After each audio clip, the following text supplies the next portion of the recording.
En esta segunda parte vamos a hacer referencia,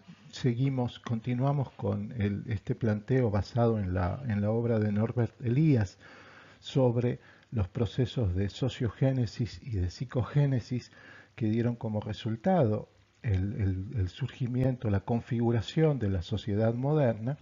Y en este sentido vamos a hacer referencia a los procesos de sociogénesis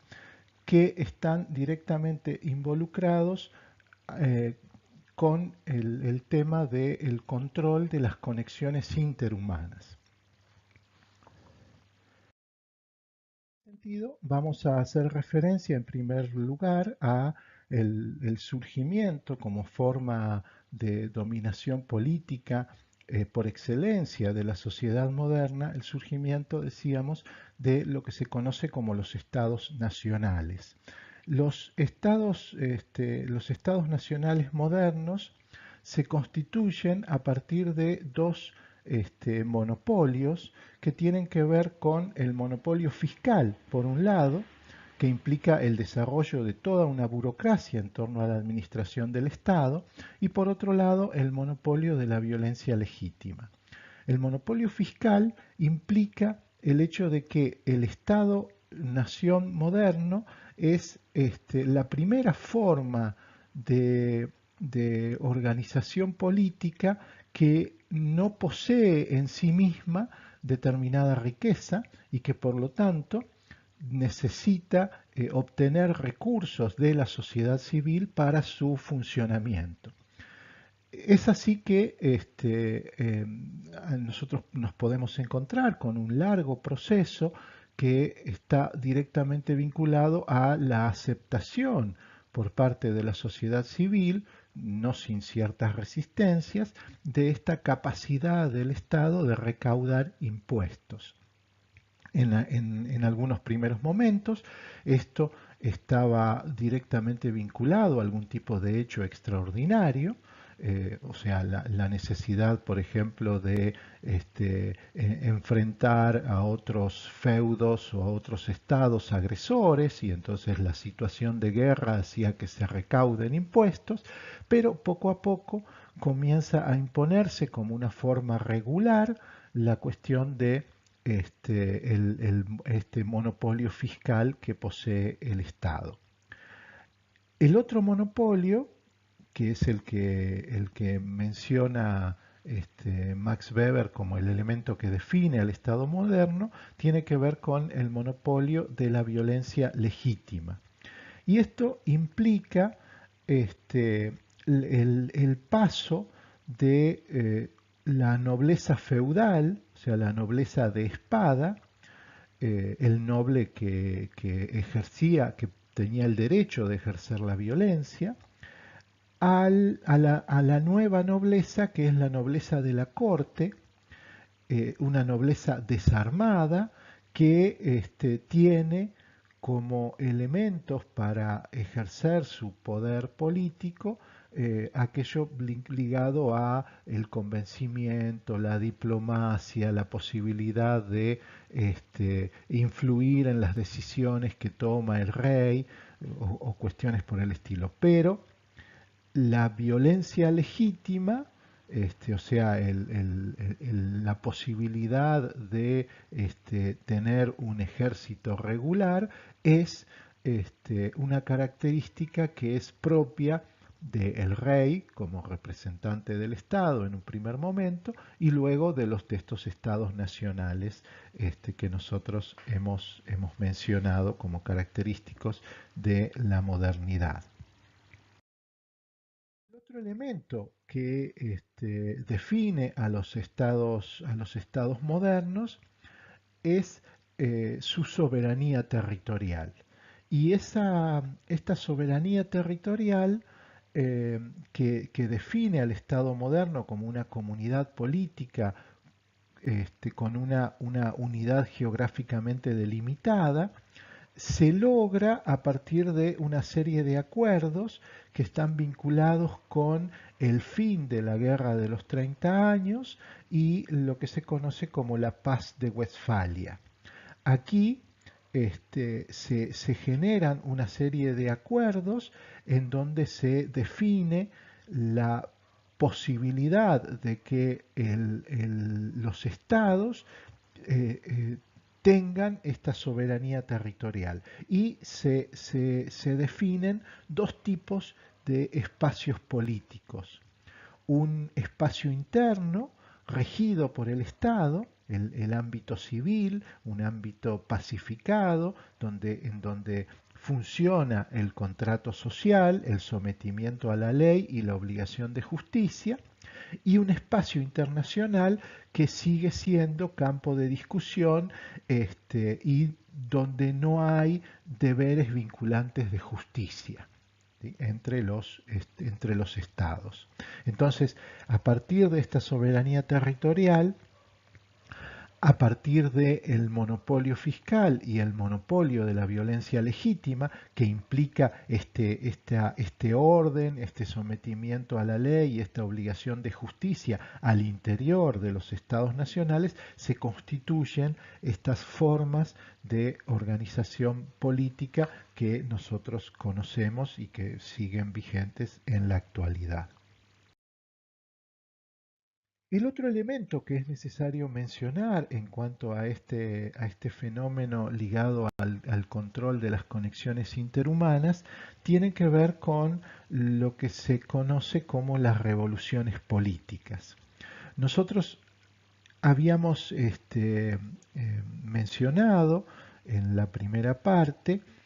cómo, a partir de los cambios ligados al proceso productivo, fundamentalmente, surge determinado grupo social, una clase social que se constituye en la clase económicamente dominante en las sociedades. Esta nueva clase social que surge y que se afianza con el desarrollo del capitalismo es la burguesía. La burguesía combate a la nobleza, en un principio con el apoyo de de las clases dominadas, de los campesinos, de los este, eh, proletarios que comenzaban a surgir, y luego de esa dura batalla con la clase dominante, con el estamento dominante en el modo de producción feudal, eh, la burguesía comienza a establecerse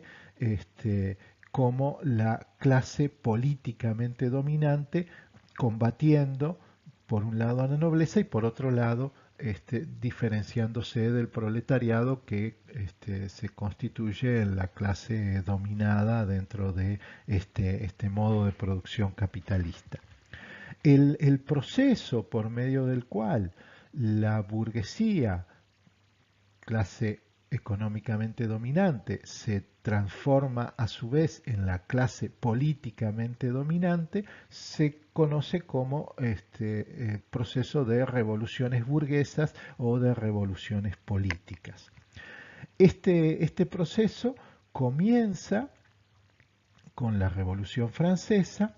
y continúa con un conjunto de revoluciones que se desarrollan durante prácticamente un siglo, y que tienen siempre su epicentro en Francia, pero que tienen consecuencias y réplicas en los otros estados europeos, incluso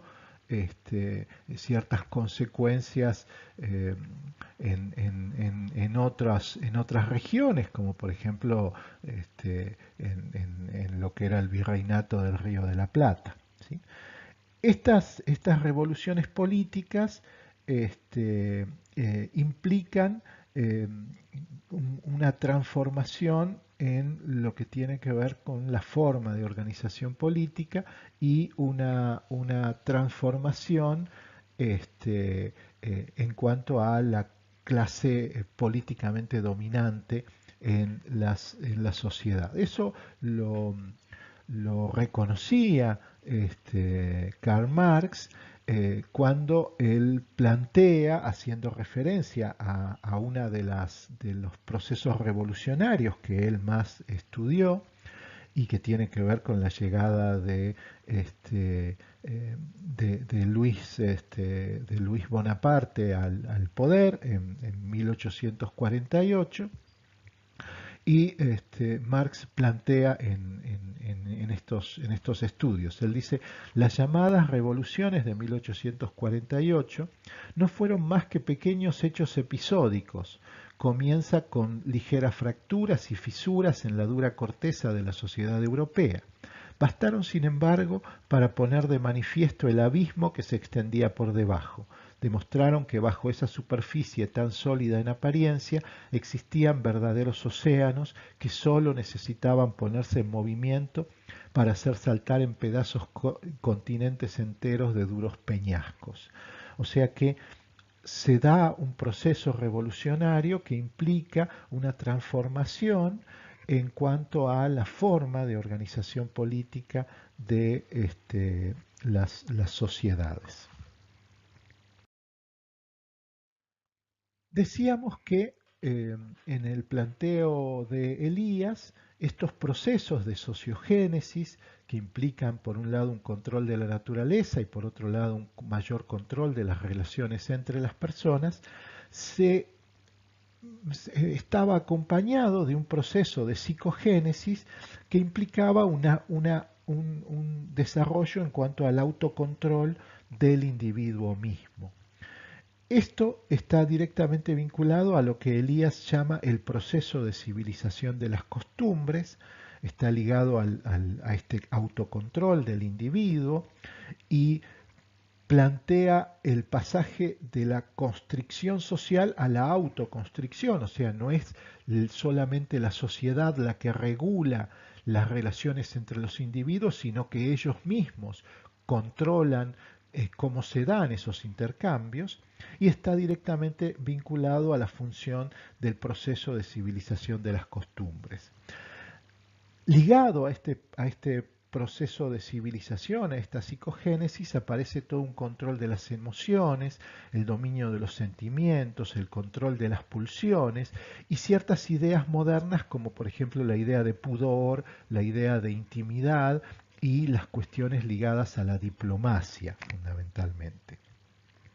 Elías, para ejemplificar este proceso de psicogénesis, toma una obra de Erasmo de Rotterdam, eh, que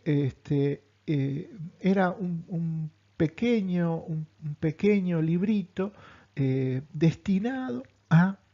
eh, a la enseñanza de un joven, un niño prácticamente, que iba a ingresar a la corte. ¿Sí? Y entonces el gran cambio que está analizando Elías tiene que ver con esto que hemos mencionado, del paso de la nobleza de espada a la nobleza de la corte. En la corte las personas vivían en el mismo espacio, estaban todos los actores en el mismo espacio y por lo tanto las reglas ligadas a las interacciones humanas eran diferentes a las que se vivían en los feudos. Y por lo tanto era necesario todo un proceso de socialización para estos jóvenes que ingresaban en la corte y que implicaban ciertos aprendizajes ligados a el comportamiento con otros. Entonces, para eso es que Erasmo de Rotterdam escribe esta obra dedicada a Enrique de Borgoña, eh, eh,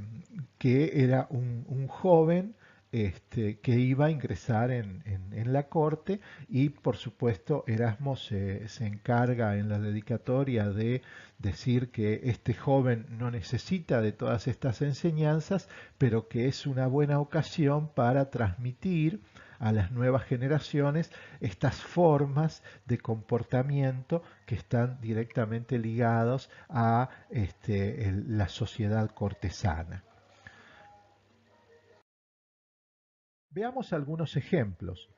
Eh, en esta obra Erasmo hace referencia a